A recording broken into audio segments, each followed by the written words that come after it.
کہ اس دن سے بنی اسرائیل نے اپنے مردوں کو صندوق میں بند کر کے دفنانا شروع کر دیا اور یہ رسم آج بھی جاری ہے۔ معزز سامعین، امید ہے کہ یہاں تک آپ کو بنی اسرائیل کے بارے میں کافی حد تک جان کر یہ معلوم ہو چکا ہوگا کہ اصل میں بنی اسرائیل کون ہے۔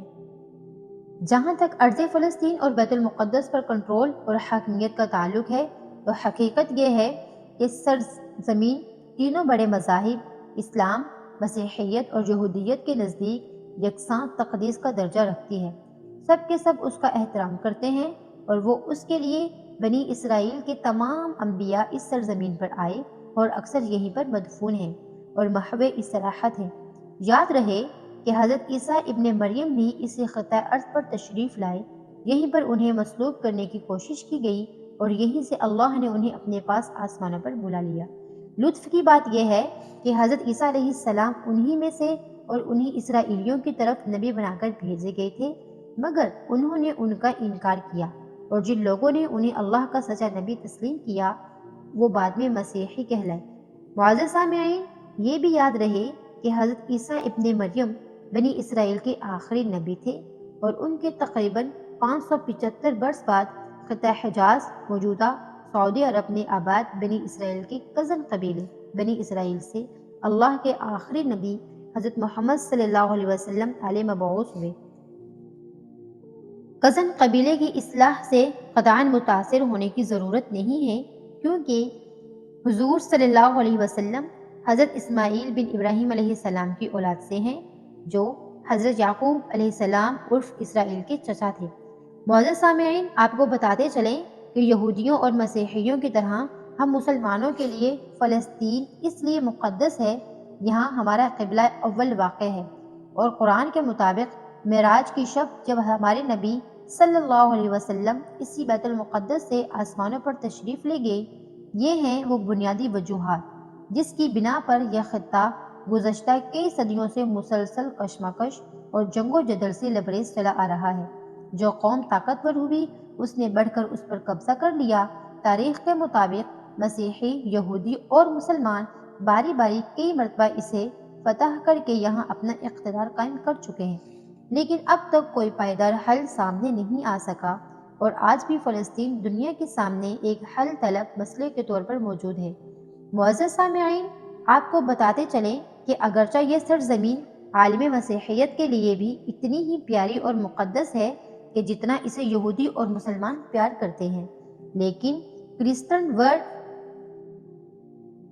امریکہ اور برطانیہ نے ایک سوچے سمجھے منصوبے کے تحت 1948 میں اسے مسلمانوں یعنی اردن سے لے کر یہودیوں کے حوالے کر دیا گیا اور اب تک یہ یہودیوں ہی کے قبضے میں ہے۔ معزز سامعین، ہم آپ کو بنی اسرائیل پر نازل ہونے والے آسمانی خوان کے بارے میں بھی بتائیں گے، جو من و سلوہ کی صورت میں ان پر نازل ہوتا رہا، لیکن پہلے تذکرہ کرتے ہیں بنی اسرائیل کے مشہور انبیاء کا۔ ویسے تو بنی اسرائیل میں کئی نبی اللہ کی طرف مبعوث کیے گئے ہیں، لیکن ہم یہاں پر چند مشہور اور معروف انبیاء کا تذکرہ مختصراً طور پر کریں گے۔ بنی اسرائیل کے معروف انبیاء میں یعقوب علیہ السلام، یوسف علیہ السلام، موسیٰ علیہ السلام، ہارون علیہ السلام، داؤد علیہ السلام، سلیمان علیہ السلام، دانیال علیہ السلام اور عیسیٰ علیہ السلام کے نام شامل ہیں، اور یہ وہ انبیاء ہیں کہ جن کا نام تذکرہ قرآن پاک میں بھی آیا ہے۔ یعقوب علیہ السلام کا تفصیلی واقعہ آپ ملاحظہ کر چکے ہیں، البتہ باقی انبیاء کا مختصر تذکرہ ضروری ہے، لیکن آپ نے ویڈیو کو سکپ نہیں کرنا۔ سب سے پہلے تذکرہ کرتے ہیں حضرت یوسف علیہ السلام کا۔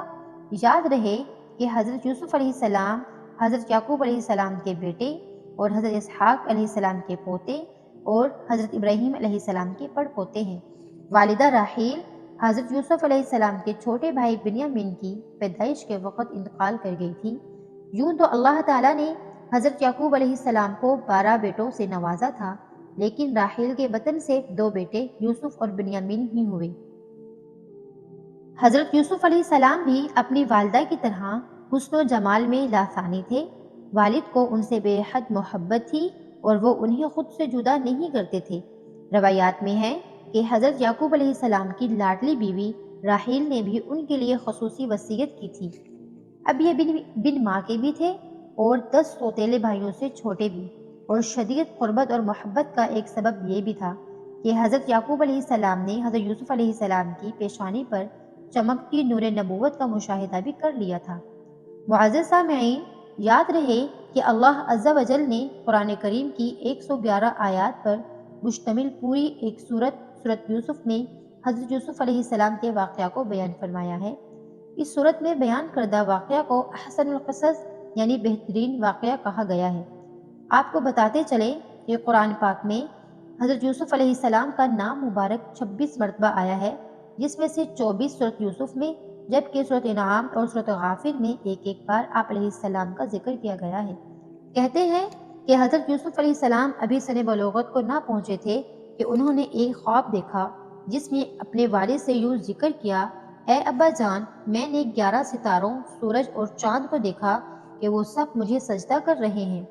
حضرت یعقوب علیہ السلام نے جب بیٹے کا خواب سنا تو سمجھ گئے کہ یہ بڑے ہو کر اللہ تعالیٰ کی جانب سے ایک عظیم منصب پر فائز ہوں گے۔ اس لیے انہیں اندیشہ ہوا کہ یوسف علیہ السلام کے سوتیلے بھائی ان کی عظمت کا اندازہ لگا شیطان کے بہکاوے میں آ کر ان کے دشمن نہ ہو جائیں اور انہیں کوئی نقصان نہ پہنچائیں۔ چنانچہ انہوں نے کہا: پیارے بیٹے، اپنے اس خواب کا ذکر اپنے بھائیوں سے نہ کرنا، ایسا نہ ہو کہ وہ تمہارے ساتھ کوئی فریب کاری کریں۔ کچھ شک نہیں کہ شیطان انسان کا کھلا دشمن ہے۔ معزز سامعین، بعض مفسرین نے لکھا ہے کہ جس وقت حضرت یوسف علیہ السلام اپنے والد کو خواب سنا رہے تھے، سوتیلی ماں دروازے کی آڑ سے باتیں سن رہی تھی۔ جب سوتیلے بیٹے گھر آئے تو اس نے یہ بات ان کے گوش گزار کر دی۔ وہ ویسے بھی حضرت یوسف علیہ السلام سے حسد کرتے تھے، لہٰذا اس واقعہ نے جلتی پر تیل کا کام کیا۔ انہیں یہ کسی طرح گوارا نہ تھا کہ ان کا سوتیلا چھوٹا بھائی شان و رتبہ میں ان سے آگے بڑھ جائے، لہٰذا ان سب نے حضرت یوسف علیہ السلام کو والد سے جدا کرنے کا فیصلہ کر لیا۔ انہوں نے آپس میں کہا کہ یوسف علیہ السلام کو یا تو جان سے مار ڈالو یا اسے کسی ملک میں پھینک آؤ، پھر ابا کی توجہ صرف تمہاری طرف ہو جائے گی اور اس کے بعد تم اچھی حالت میں ہو جاؤ گے۔ ان میں سے ایک نے کہا کہ یوسف علیہ السلام کو قتل تو نہ کرو، بلکہ کسی اندھے کنویں کی تہ میں ڈال آؤ تاکہ کوئی آتا جاتا قافلہ نکال کر اسے لے جائے۔ اگر تم کو کچھ کرنا ہی ہے تو یوں کرو۔ معزز سامعین، یہ واقعہ ایک طویل واقعہ ہے جس کا تذکرہ یہاں مقصود نہیں، البتہ اللہ تعالیٰ کی منشا کے مطابق حضرت یوسف علیہ السلام کا خواب سچا ہوا۔ اللہ تعالیٰ نے ان کو والی مصر بنایا اور سب بھائیوں نے ان کو سجدہ کیا، جو کہ تعظیماً تھا اور اس وقت کی شرعیت میں جائز تھا، جس کا تذکرہ قرآن پاک میں موجود ہے۔ اب تذکرہ کرتے ہیں حضرت موسیٰ علیہ السلام کا۔ یاد رہے کہ حضرت موسیٰ علیہ السلام بھی اللہ کے برگزیدہ پیغمبروں میں سے ایک تھے۔ آپ کا پورا نام موسیٰ بن عمران ہے۔ آپ مصر میں پیدا ہوئے، آپ کو قوم بنی اسرائیل کی طرف بھیجا گیا اور آپ کی معاونت کے لیے حضرت ہارون علیہ السلام کو بھی نبوت دی گئی۔ یاد رہے کہ حضرت ہارون علیہ السلام حضرت موسیٰ علیہ السلام کے بھائی ہیں اور ان کا تذکرہ بھی قرآن پاک میں آتا ہے۔ معزز سامعین، حضرت موسیٰ علیہ السلام اور حضرت ہارون علیہ السلام بھی حضرت یعقوب علیہ السلام کی اولاد سے ہیں، جو کہ بنی اسرائیل کہلاتی ہے۔ روایات بتاتی ہیں کہ بنی اسرائیل کو مصر میں رہتے ہوئے کافی مدت گزر چکی تھی، کیونکہ یہ لوگ باہر سے آئے ہوئے تھے، اس لیے مصری انہیں اچھی نظر سے نہیں دیکھتے تھے۔ اس کے ساتھ میں بتاتی چلوں کہ اسی زمانے میں مصر کا ہر بادشاہ فرعون کہلاتا تھا۔ حضرت یوسف علیہ السلام 16ویں فرعون کے زمانے میں مصر تشریف لائے تھے، جبکہ موسیٰ علیہ السلام کے زمانے کا بادشاہ 19واں فرعون تھا۔ اس کا نام منفتح بن رمسس دوم تھا۔ روایات میں آتا ہے کہ فرعون نے ایک خواب دیکھا جس کی تعبیر یہ تھی کہ بنی اسرائیل کا ایک لڑکا تیری حکومت کا زوال کا باعث ہوگا۔ تو فرعون نے حکم دیا کہ بنی اسرائیل میں جو لڑکا پیدا ہو اس کو قتل کر دیا جائے۔ اس زمانے میں حضرت موسیٰ علیہ السلام عمران کے گھر میں پیدا ہوئے۔ ماں باپ کو سخت پریشانی ہوئی اور وہ سمجھتے تھے اگر کسی کو پتہ چل گیا تو ان کے بچے کی خیر نہیں۔ آخر اللہ تعالیٰ نے آپ کی والدہ کے دل میں یہ بات ڈال دی کہ اس بچے کو صندوق میں ڈال کر دریا نیل میں بہا دو۔ حضرت موسیٰ علیہ السلام کی والدہ نے ایسا ہی کیا اور اپنی بڑی بیٹی کو بھیجا کہ اس صندوق کے ساتھ ساتھ کنارے پر جائے اور دیکھے کہ اللہ کس طرح اس کی حفاظت کرتا ہے۔ جب یہ صندوق تیرتا ہوا شاہی محل کے قریب پہنچا تو فرعون کے گھر کی عورتوں میں سے ایک نے اس کو دیکھ کر باہر نکلوا لیا، اور جب اس میں ایک خوبصورت بچے کو دیکھا تو خوش ہوئی اور اس بچے کو محل میں لے گئیں۔ حضرت موسیٰ علیہ السلام کی بہن بھی فرعون کی خادماؤں کے ساتھ شامل ہو گئی۔ فرعون کی کوئی اولاد نہ تھی۔ جب اس کی بیوی آسیہ نے ایک حسین و جمیل بچے کو دیکھا تو بہت خوش ہوئی۔ اتنے میں فرعون بھی آ گیا اور اس کے قتل کا حکم دے دیا۔ فرعون کی بیوی نے منت سماجت سے کہا کہ اس معصوم کو قتل نہ کرو، کوئی بڑی بات نہیں کہ یہ بچہ میری اور تیری آنکھوں کا نور اور دل کا سرور بن جائے اور ہم اس کو اپنا بیٹا بنا لیں، اور اگر حقیقت میں یہی وہ بچہ ہے جو تیرے خواب کی تعبیر بننے والا ہے تو ہم اس کی ایسی تربیت کریں گے کہ ہمارے لیے یہ نقصان دہ بننے کے بجائے مفیدین ثابت ہو۔ اس طرح فرعون حضرت موسیٰ علیہ السلام کو قتل کرنے سے باز رہا۔ معزز سامعین، حضرت موسیٰ علیہ السلام فرعون کے گھر میں پل کر جوان ہوئے۔ یہ ہے اللہ رب العزت کی قدرت کہ کیسے اس بچے کو زندہ رکھا، اس کی محبت فرعون کی بیوی آسیہ کے دل میں ڈالی، اس کی پرورش کا سامان موسیٰ علیہ السلام کی والدہ ہی کے ذمہ لگایا اور آپ علیہ السلام کو ان کے دشمن کے گھر میں پال کر دکھایا، وہ دشمن جو اپنے رب ہونے کا دعویٰ کرتا تھا۔ معزز سامعین، روایات بتاتی ہیں کہ حضرت موسیٰ علیہ السلام بڑے خوبصورت اور طاقتور تھے۔ ایک مرتبہ ایک قبطی اور اسرائیلی کے درمیان لڑائی ہوئی۔ آپ علیہ السلام نے قبطی کو گھوسا مارا جس سے وہ مر گیا۔ دوسرے قبطی نے یہ خبر مشہور کر دی کہ مصری کو حضرت موسیٰ علیہ السلام نے مارا تھا۔ فرعون نے ان کو ان کی گرفتاری کے احکامات جاری کر دیے۔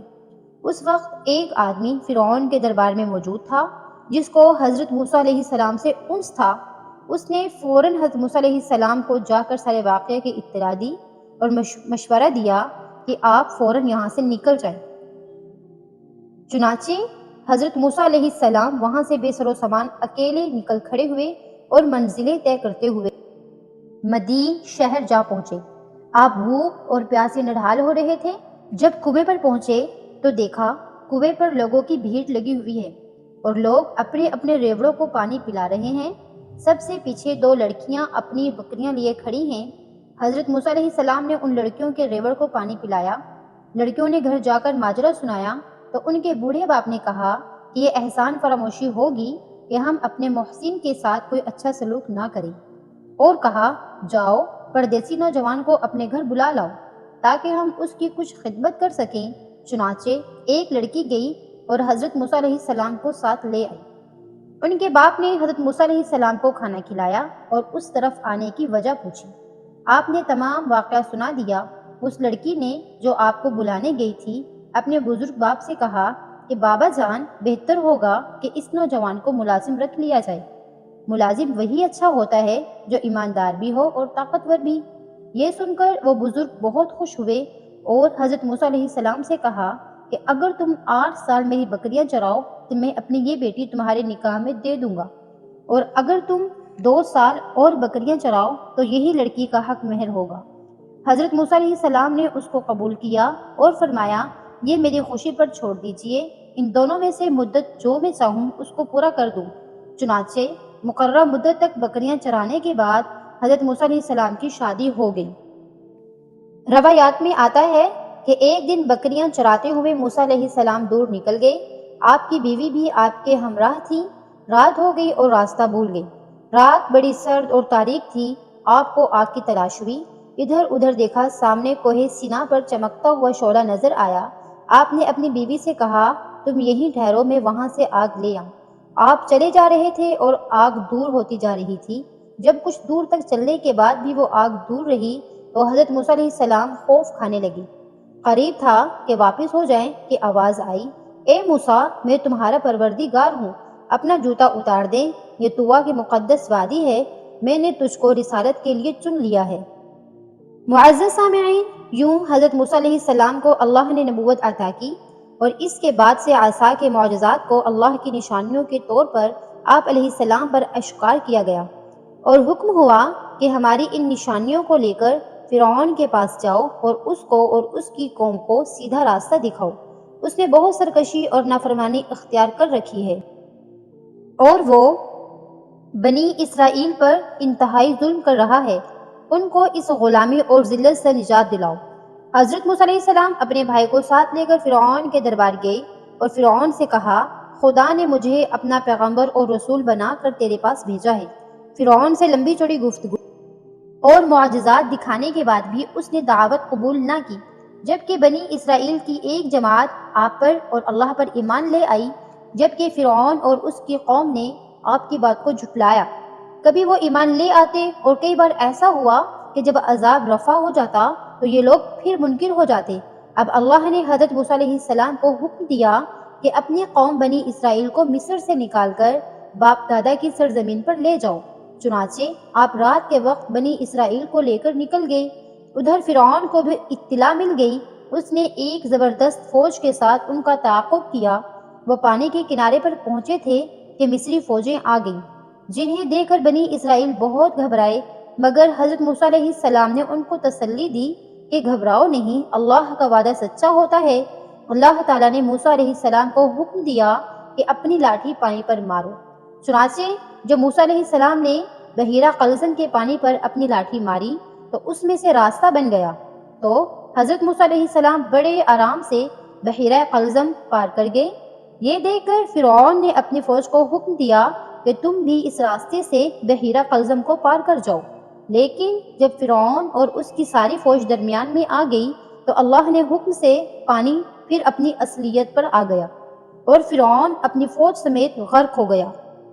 معزز سامعین، یہ تھا تذکرہ حضرت موسیٰ علیہ السلام کا، جو کہ بنی اسرائیل میں ایک جلیل القدر اور معروف نبی تھے، اور آپ کے دور میں بنی اسرائیل کے حوالے سے بہت سے واقعات ہیں جو قرآن پاک میں بیان ہوئے ہیں۔ معزز سامعین، اب تذکرہ کرتے ہیں حضرت داؤد علیہ السلام کا۔ یہ بھی بنی اسرائیل کے مشہور انبیاء میں سے ہیں۔ روایات کے مطابق حضرت داؤد علیہ السلام 965 قبل مسیح فلسطین میں پیدا ہوئے۔ آپ علیہ السلام حضرت ابراہیم علیہ السلام کی نسل میں سے تھے۔ محمد بن اسحاق حضرت وہاب بن منبہ کے حوالے سے تحریر کرتے ہیں کہ حضرت داؤد علیہ السلام پستہ قد تھے، آنکھیں نیلی تھیں، جسم پر بال بہت کم تھے، چہرے سے پاکیزگی بہت جھلکتی تھی، نہایت ہمدرد، قوی، بہادر، نڈر ہونے کے ساتھ حکمرانی اور فیصلہ کرنے کی قوت تحفہ خداوندی میں ملی تھی۔ کہا جاتا ہے کہ حضرت داؤد علیہ السلام سے قبل بنی اسرائیل میں نبوت اہل لاوی بن یعقوب میں چلی آ رہی تھی، جبکہ بادشاہت دوسرے خاندان یہودا بن یعقوب میں تھی، لیکن اللہ رب العزت نے پہلی مرتبہ دونوں کو اعزازات ایک ہی شخصیت میں جمع فرما دیے۔ حضرت داؤد علیہ السلام اللہ کے برگزیدہ نبی اور رسول تھے اور بادشاہ بھی۔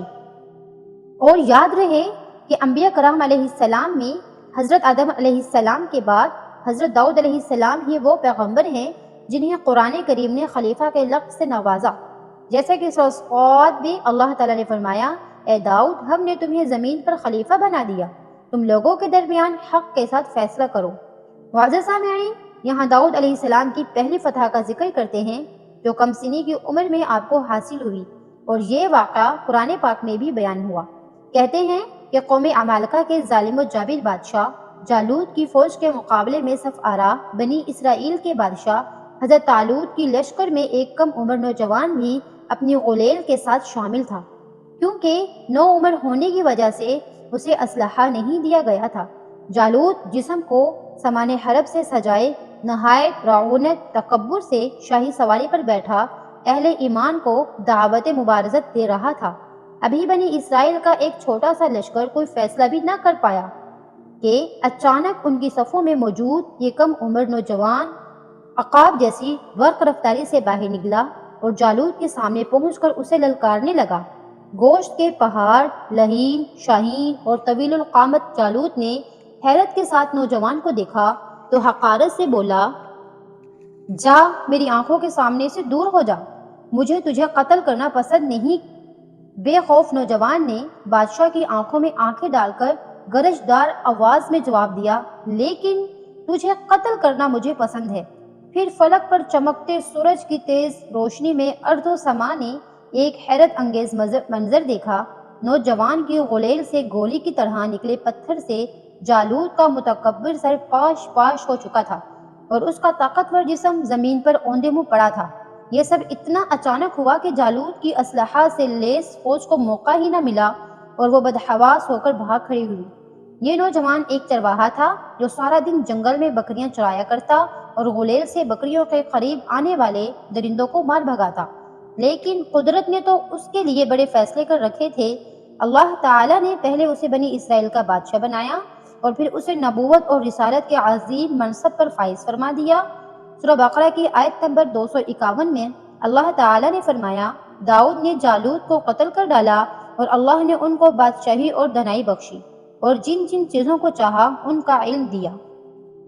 معزز سامعین، معلوم ہوا کہ وہ نوجوان حضرت داؤد علیہ السلام تھے اور انہوں نے چھوٹی عمر میں جالوت کو قتل کیا، اور یہ آپ علیہ السلام کی پہلی فتح تھی، جس کے بعد اللہ تعالیٰ نے آپ علیہ السلام کو بادشاہت بھی عطا فرمائی اور نبوت بھی، اور آپ علیہ السلام کو اللہ تعالیٰ نے کتاب یعنی زبور بھی عطا فرمائی۔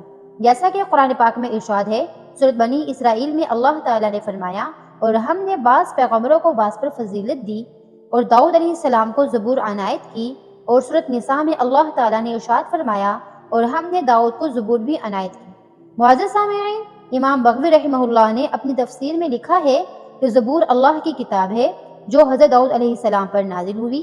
اس میں 150 صورتیں ہیں جو دعاؤں اور حمد و ثنا پر مشتمل ہیں، تاہم ان میں حلال و حرام اور فرائض و حدود کا بیان نہیں ہے۔ زبور کی معنی لغوی معنی ہے پارے یا ٹکڑے کے۔ دراصل زبور کے نزول کا مقصد تورات کی تکمیل تھا، اس لیے کہ گویا یہ تورات ہی کا ایک حصہ یا ٹکڑا ہے۔ معزز سامعین، آپ کو بتاتے چلے کہ زبور اللہ تعالیٰ کی حمد و ثنا سے مزین ہے، اور حضرت داؤد علیہ السلام کو اللہ تعالیٰ نے دل نشین آواز اور سحر انگیز لحن عطا فرمایا تھا۔ آپ علیہ السلام جب زبور کی تلاوت فرماتے تو وجد آفرین تلاوت سے مسحور ہو کر چرند پرند درخت پہاڑ جنوں انس دریاؤ سمندر یعنی سب اللہ تعالیٰ کی حمد و ثنا میں محو ہو جاتے۔ اسی لیے آج تک لحن داؤدی ضرب مثل ہے۔ معزز سامعین، یہ تھا تذکرہ حضرت داؤد علیہ السلام کا اور ان کی نبوت اور ان پر نازل ہونے والی کتاب کا۔ اب تذکرہ کرتے ہیں بنی اسرائیل کے نبی سلیمان علیہ السلام کا۔ معزز سامعین، حضرت سلیمان علیہ السلام بھی اللہ رب العزت کے عظیم پیغمبر تھے۔ آپ کو بنی اسرائیل میں مبعوث کیا گیا تھا اور نہ صرف پیغمبری عطا کی گئی، دنیا کی عظیم بادشاہت اور علم سے بھی نوازا گیا تھا۔ روایات میں آتا ہے کہ حضرت سلیمان علیہ السلام کے سامنے اللہ تعالیٰ نے 3 آپشن رکھے تھے کہ وہ جس چیز کو چاہیں اپنے لیے پسند فرما لیں۔ آپ علیہ السلام کے لیے بادشاہت، دولت اور علم رکھا گیا، اور آپ علیہ السلام نے اس میں سے علم کو پسند فرمایا۔ حضرت سلیمان علیہ السلام کا انتخاب بارگاہ خداوندی میں مقبول ٹھہرا، اور آپ علیہ السلام کو باقی 2 چیزوں یعنی بادشاہت اور دولت بھی علم کے انتخاب پر دیے گئے۔ یاد رہے کہ آپ علیہ السلام کی حکمرانی نہ صرف زمین، جمادات، نباتات، حیوانات پر تھی، بلکہ جن و انس بھی آپ کے تابع تھے، جبکہ ہوا بھی آپ کے حکم کے تابع تھی۔ آپ علیہ السلام کا ایک عظیم الشان تخت تھا جس پر بیٹھ کر آپ علیہ السلام ہوا کے دوش پر دنیا بھر میں جہاں چاہے آتے جاتے تھے اور سفر کیا کرتے تھے۔ کہتے ہیں کہ یہ تخت ہوا سے زمانہ کے باعث متروک اور پھر ختم ہو گیا۔ معزز سامعین، یاد رہے کہ سلیمان علیہ السلام کے والد حضرت داؤد علیہ السلام بھی نہایت جلیل القدر پیغمبر گزرے ہیں، اور آپ کو بھی اللہ تعالیٰ نے بادشاہت عطا فرمائی تھی، جس کا تذکرہ آپ سن چکے ہیں۔ یہاں آپ کو بیت المقدس کی تعمیر اور سلیمان علیہ السلام کی موت کے حوالے سے ایک عجیب واقعہ سناتے ہیں جو آپ کی زندگی کا اہم واقعہ ہے۔ کہتے ہیں بیت المقدس کی تعمیر جو حضرت داؤد علیہ السلام نے شروع کی تھی، حضرت سلیمان علیہ السلام نے اس کی تکمیل فرمائی۔ روایات بتاتی ہیں کہ اس میں کچھ کام تعمیر کا باقی تھا، اور یہ تعمیر کا کام جنات کے سپرد تھا، اور ان جنات کی طبیعت میں سرکشی غالب تھی، لیکن حضرت سلیمان علیہ السلام کے خوف سے جنات کام کرتے تھے۔ ان کی وفات کا جنات کو علم ہو جاتا تو فوراً کام چھوڑ بیٹھتے اور تعمیر رہ جاتی۔ اس کا انتظام حضرت سلیمان علیہ السلام نے بِإِذْنِ ربانی یہ کیا، یعنی اللہ کے حکم سے یہ کیا کہ جب موت کا وقت آیا تو موت کی تیاری کر کر اپنے محراب میں داخل ہو گئے جو شفاف شیشے سے بنی ہوئی تھی۔ باہر سے اندر کی سب چیزیں نظر آتی تھیں۔ حضرت سلیمان علیہ السلام اپنے معمول کے مطابق عبادت کے لیے ایک عصا کا سہارا لیے کھڑے ہو گئے۔ آپ علیہ السلام اس انداز سے کھڑے ہوئے کہ روح پرواز کرنے کے بعد بھی آپ علیہ السلام کا جسم مبارک اس عصا کے سہارے جمع رہا۔ اسی حالت میں حضرت سلیمان علیہ السلام کی روح وقت مقررہ پر قبض کر لی گئی، مگر وہ اپنے عصا کے سہارے اپنی جگہ جمے رہے اور باہر سے ایسے نظر آنے لگے کہ عبادت میں مشغول ہیں۔ آپ علیہ السلام کا جنات پر اس قدر رعب تھا کہ جنات کی یہ مجال نہ تھی کہ پاس آ کر دیکھتے، لہٰذا وہ سلیمان علیہ السلام کو زندہ سمجھ کر کام میں مشغول رہے، یہاں تک کہ سال بھر گزر گیا اور تعمیر بیت المقدس کا بقیہ کام پورا ہو گیا۔ بیت المقدس کا کام پورا ہونے پر اللہ تعالیٰ نے گھن کے کیڑے کو، جس کو اردو میں دیمک کہا جاتا ہے یا دیمک جیسا ایک کیڑا ہے اور قرآن کریم نے اس کو دابۃ الارض کے نام سے موسوم کیا ہے، عصائے سلیمانی پر مسلط کر دیا۔ اس گھن نے، اس دیمک جیسے کیڑے نے عصا کی لکڑی کو اندر سے کھا کر کمزور کر دیا۔ یوں عصا کا سہارا ختم ہوا تو سلیمان کا جسد مبارک گر گیا۔ اس وقت جنات کو ان کے موت کی خبر ہوئی۔ معزز سامعین، آپ علیہ السلام کے موت کے اس واقعے میں بڑی حکمتیں پوشیدہ ہیں۔ یہاں یہ بات سوچنے کی ہے کہ حضرت سلیمان علیہ السلام، جن کو ایسی بے مثل حکومت اور سلطنت حاصل تھی کہ صرف ساری دنیا پر ہی نہیں بلکہ جنات اور طیور اور ہوا پر بھی ان کی حکومت تھی، مگر ان سب کے باوجود موت سے ان کو بھی نجات نہ تھی، اور یہ کہ موت تو مقررہ وقت پر آنی تھی جو آ کر رہی۔ اسی لیے تو کہا جاتا ہے کہ موت ایسی اٹل حقیقت ہے کہ جس کا انکار کسی کو نہیں۔ معزز سامعین، حضرت سلیمان علیہ السلام کی موت کے واقعے کی ایک بڑی حکمت یہ تھی کہ جنات کو اللہ تعالیٰ نے دور دراز کی مسافت کو چند لمحات میں قطع کر لینے کی قوت عطا فرمائی تھی۔ وہ بہت سے ایسے حالات و واقعات سے واقف ہوتے تھے جن کو انسان نہیں جانتے تھے۔ جب وہ انسانوں کو ان واقعات کی خبر دیتے تو انسان یہ سمجھتے تھے کہ یہ غیب کی خبر ہے اور جنات کو بھی علم غیب حاصل ہے، لیکن حضرت سلیمان علیہ السلام کی موت کے اس عجیب واقعہ نے اس بات کی حقیقت کھول دی اور خود جنات کو بھی پتہ چل گیا اور سب انسانوں کو بھی کہ جنات عالم الغیب نہیں ہیں، کیونکہ ان کو غیب کا علم ہوتا تو حضرت سلیمان علیہ السلام کی موت سے 1 سال پہلے ہی باخبر ہو جاتے۔ معزز سامعین، یہ تھا تذکرہ مختصراً حضرت سلیمان علیہ السلام کا اور بیت المقدس کی تعمیر کا، جس کو ہیکل سلیمانی کا بھی نام دیا جاتا ہے۔ یہ واقعہ بتاتا ہے کہ بیت المقدس کی تعمیر حضرت سلیمان علیہ السلام کے دور میں مکمل ہوئی اور اس میں جنات نے کام کیا۔ معزز سامعین، اب تذکرہ کرتے ہیں حضرت عیسیٰ علیہ السلام کا۔ یاد رہے کہ حضرت عیسیٰ بنی اسرائیل میں مبعوث ہونے والے آخری نبی تھے۔ آپ علیہ السلام نے اپنی قوم کو خاتم الانبیاء حضرت محمد مصطفیٰ صلی اللہ علیہ وسلم کی آمد کی بشارت دی، جیسا کہ سورہ صاف میں اللہ تعالیٰ نے فرمایا، اور جب عیسیٰ ابن مریم نے کہا، اے بنی اسرائیل، میں تمہارے پاس اللہ کا بھیجا ہوا آیا ہوں اور ایک پیغمبر کی جو میرے بعد آئیں گے جن کا نام احمد ہوگا، بشارت سناتا ہوں۔ معزز سامعین، یاد رہے کہ حضرت عیسیٰ علیہ السلام کے بعد تقریباً 600 سال تک کوئی نبی نہیں آیا، پھر اللہ تعالیٰ نے ہمارے آقا سرور دو عالم صلی اللہ علیہ وسلم کو سارے جہانوں کے لیے رحمت بنا کر مبعوث فرمایا اور ان پر آخری آسمانی کتاب قرآن مجید نازل فرمائی۔ یاد رہے کہ حضرت عیسیٰ علیہ السلام پر انجیل نازل فرمائی گئی تھی، جیسا کہ سورہ مائدہ میں اللہ تعالیٰ نے فرمایا، اور ہم نے ان پیغمبروں کے بعد عیسیٰ ابن مریم کو اپنے سے پہلی کتاب یعنی تورات کی تصدیق کرنے والا بنا کر بھیجا، اور ہم نے ان کو انجیل عطا کی جس میں ہدایت اور نور تھا۔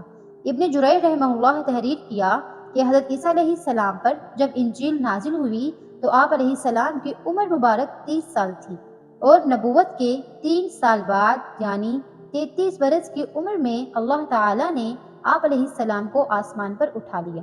معزز سامعین، آپ کو بتاتے چلے کہ قرآن کریم کی 13 سورتوں میں مختلف ناموں سے حضرت عیسیٰ علیہ السلام کا تذکرہ موجود ہے۔ 26 مقام پر عیسیٰ علیہ السلام، 23 مقامات پر ابن مریم، 11 جگہوں پر مسیح اور 1 مقام پر آپ کو عبداللہ کہا گیا ہے۔ قرآن مجید کے 19ویں سورہ سورۃ مریم حضرت عیسیٰ علیہ السلام کی والدہ محترمہ کے نام پر ہے، جس میں حضرت مریم بنت عمران اور حضرت عیسیٰ علیہ السلام کا قصہ تفصیل کے ساتھ موجود ہے۔ اس کے علاوہ قرآن مجید کی 30ویں سورت سورۃ آل عمران حضرت مریم علیہ السلام کے والد ماجد کے نام سے موسوم ہے، جس میں حضرت مریم علیہ السلام کی پیدائش کا واقعہ بیان کیا گیا ہے۔ قرآن مجید کی 5ویں سورت سورۃ المائدہ میں اس کھانے کا ذکر ہے جس کی فرمائش حضرت عیسیٰ علیہ السلام کے حواریوں نے کی تھی۔ حضرت عیسیٰ علیہ السلام بارگاہ خداوندی میں دعا کی جس پر آسمان سے مائدہ یعنی کھانے کے خوان کا نزول ہوا۔ معزز سامعین، کہا جاتا ہے کہ قرآن پاک میں سب سے زیادہ جس نبی کا تذکرہ ہے وہ حضرت عیسیٰ علیہ السلام ہی ہیں، اور اسی بارے میں مفتی محمد شفیع رحمہ اللہ تحریر فرماتے ہیں کہ قرآن مجید میں انبیاء علیہ السلام میں سب سے زیادہ ذکر حضرت عیسیٰ علیہ السلام کا کیا گیا ہے۔ سورۃ آل عمران کے 11ویں رکوع میں اللہ تعالیٰ نے انبیاء سابقین کا ذکر ایک ہی آیت میں اجمالاً ذکر کرنے پر اکتفا فرمایا۔ اس کے بعد تقریباً 3 رکوع اور 22 آیات میں حضرت عیسیٰ علیہ السلام اور ان کے خاندان کا ذکر کیا گیا ہے۔ حضرت عیسیٰ علیہ السلام کی نانی کا ذکر، ان کی نظر کا بیان، والدہ کی پیدائش، ان کا نام، تربیت کا تفصیلی ذکر، حضرت عیسیٰ علیہ السلام کا بطن مادر میں آنا، پھر ولادت کا مفصل حال، ولادت کے بعد ماں نے کیا کھایا پیا اس کا ذکر، اپنے خاندان میں بچے کو لے کر آنا، ان کی طعن و تشنیع، نومولود مسیح کو بطور معجزہ گواہی عطا فرمانا، قوم کو دعوت دینا، ان کی مخالفت، یہودیوں کا نرغہ، زندہ آسمان پر اٹھائے جانا وغیرہ۔ پھر احادیث متواترہ میں ان کی مزید صفات، شکل و صورت، حیت، لباس وغیرہ کی پوری تفصیلات۔ یہ ایسے حالات ہیں کہ قرآن و حدیث میں اور کسی نبی کے حالات اس تفصیل سے بیان نہیں کیے گئے۔ معزز سامعین، یاد رہے کہ حضرت عیسیٰ علیہ السلام قیامت کے قریب دوبارہ دنیا میں اتارے جائیں گے، نبی صلی اللہ علیہ وسلم کی امت کی حیثیت سے۔ حضرت عیسیٰ علیہ السلام کا دوبارہ نزول، امت مسلمہ کی قیادت اور رہنمائی، فتنہ دجال کی سرکوبی، صلیب کا توڑنا، یاجوج ماجوج کا خاتمہ، فسق و فجور کا سدباب، امن و ایمان کا قیام، اسلام کا بول بالا، قرب قیامت کی وہ حقیقتیں ہیں جن کے ظہور کا تذکرہ احادیث کی تمام کتب بشمول صحیح بخاری، مسلم شریف میں موجود ہے۔ کہا جاتا ہے کہ ان کے دور میں سب مسلمان ہو جائیں گے، دجال کا قتل بھی آپ علیہ السلام کے ہاتھ ہوگا، اور یاجوج ماجوج کا ظہور بھی آپ علیہ السلام ہی کی موجودگی میں ہوگا۔ بالآخر آپ علیہ السلام ہی کی بددعا سے ان کی ہلاکت ہوگی، جیسا کہ حضور نبی کریم صلی اللہ علیہ وسلم نے فرمایا، قسم ہے اس ذات کی جس کے ہاتھ میں میری جان ہے، ضرور ایک وقت آئے گا کہ تم میں ابن مریم حاکم و عادل بن کر نازل ہوں گے، وہ صلیب توڑ دیں گے، خنزیر کا قتل کریں گے، جزیہ اٹھا دیں گے، اور مال کی اتنی بہتات ہو جائے گی کہ کوئی اسے قبول کرنے والا نہیں ہوگا، یعنی صدقہ اور خیرات لینے والا کوئی نہیں ہوگا، حتیٰ کہ ایک سجدہ دنیا و ما فیہا سے بہتر ہوگا۔ معزز سامعین، آپ نے بنی اسرائیل کے مشہور انبیاء کا تذکرہ ملاحظہ کیا۔ آخر پر آپ کو بنی اسرائیل پر نازل ہونے والے خوان کے بارے میں بتاتے ہیں اور ویڈیو کا اختتام کرتے ہیں۔ قرآن پاک کی سورۃ المائدہ میں اللہ تعالیٰ نے ارشاد فرمایا، جس کا ترجمہ ہے، عیسیٰ ابن مریم نے دعا کی، اے ہمارے رب، ہم پر آسمان سے کھانے کا خوان نازل فرما تاکہ وہ دن ہمارے اگلوں اور پچھلوں کے لیے عید ہو جائے اور تیری طرف سے نشان ہو جائے، اور ہمیں رزق عطا فرما، اور تو سب سے بہتر رزق عطا فرمانے والا ہے۔ اس آیت میں بنی اسرائیل پر جو خوان اللہ کی طرف سے نازل ہوا اس کا تذکرہ ہے، جو حضرت عیسیٰ علیہ السلام کے حواریوں پر نازل ہوا۔ یاد رہے کہ بنی اسرائیل پر 2 بار آسمان سے خوان نازل ہوا ہے، ایک حضرت عیسیٰ علیہ السلام کے حواریوں کے لیے اور دوسرا حضرت موسیٰ علیہ السلام کی قوم پر۔ جب حضرت موسیٰ علیہ السلام 6 لاکھ بنی اسرائیل افراد کے ساتھ میدان طہ میں مقیم تھے تو اللہ تعالیٰ نے آسمان سے 2 طرح کا کھانا اتارا، ایک کا نام من اور دوسرے کا نام سلوا تھا۔ روایات بتاتی ہیں کہ من بالکل سفید شہد کی طرح ایک حلوہ تھا یا سفید رنگ کی شہد تھی جو روزانہ آسمان سے بارش کی طرح برستی تھی، اور سلوا پکی ہوئی بٹیریں تھیں جو ہوا کے ذریعے آسمان سے نازل ہوا کرتی تھی۔ جیسا کہ اللہ تعالیٰ نے بنی اسرائیل پر اپنی نعمتوں کا شمار کرتے ہوئے قرآن مجید کی سورہ بقرہ میں ارشاد فرمایا، اور تم پر من اور سلوا اتارا اس من اور سلوہ کے بارے میں حضرت موسیٰ علیہ السلام کا یہ حکم تھا کہ روزانہ تم اس کو کھا لیا کرو اور کل کے لیے ہرگز اس کا ذخیرہ نہ کرو، مگر بعض ضعیف الاعتقاد لوگوں کو یہ ڈر تھا کہ اگر کسی دن من و سلوہ نہ اترا تو ہم لوگ اس چٹیل میدان میں بھوکے مر جائیں گے، چنانچہ ان لوگوں نے کچھ چھپا کر کل کے لیے رکھ لیا۔ تو نبی کی نافرمانی سے ایسی نحوست پھیلی کہ جن لوگوں نے کل کے لیے جمع کیا تھا وہ سب سڑ گیا تھا اور آئندہ کے لیے اس کا اترنا بند ہو گیا۔ معزز سامعین، روایات میں آتا ہے کہ حضور پاک صلی اللہ علیہ وسلم نے فرمایا کہ بنی اسرائیل نہ ہوتے تو یہ کھانا نہ خراب ہوتا نہ گوشت سڑتا۔ کھانے کا خراب ہونا اور گوشت کا سڑنا اسی تاریخ سے شروع ہوا، ورنہ اس سے پہلے نہ کھانا بگڑتا تھا نہ گوشت سڑتا تھا۔ معزز سامعین، یہ تھی ہماری آج کی ویڈیو جس میں بنی اسرائیل اور بنی اسرائیل کے انبیاء کا تفصیلی تذکرہ آپ نے ملاحظہ فرمایا۔ جانے سے پہلے ویڈیو کو آپ شیئر ضرور کریں۔ معزز سامعین، میں امید کرتی ہوں کہ آپ کو آج کی ویڈیو پسند ضرور آئی ہوگی۔ اگر پسند آئی ہے تو سب سے پہلے اس کو لائک کریں اور اپنی رائے کا اظہار کامنٹ سیکشن میں دیں۔ آخر میں آپ سے درخواست کرتی ہوں کہ اگر آپ نے ہمارا چینل ابھی تک سبسکرائب نہیں کیا تو کائنڈلی ابھی سبسکرائب کریں اور بیل نوٹیفیکیشن کو بھی آن کر لیں تاکہ ویڈیوز آپ تک پر وقت پہنچتی رہے۔ مجھے اگلی ویڈیو تک اجازت دیں۔ فی امان اللہ۔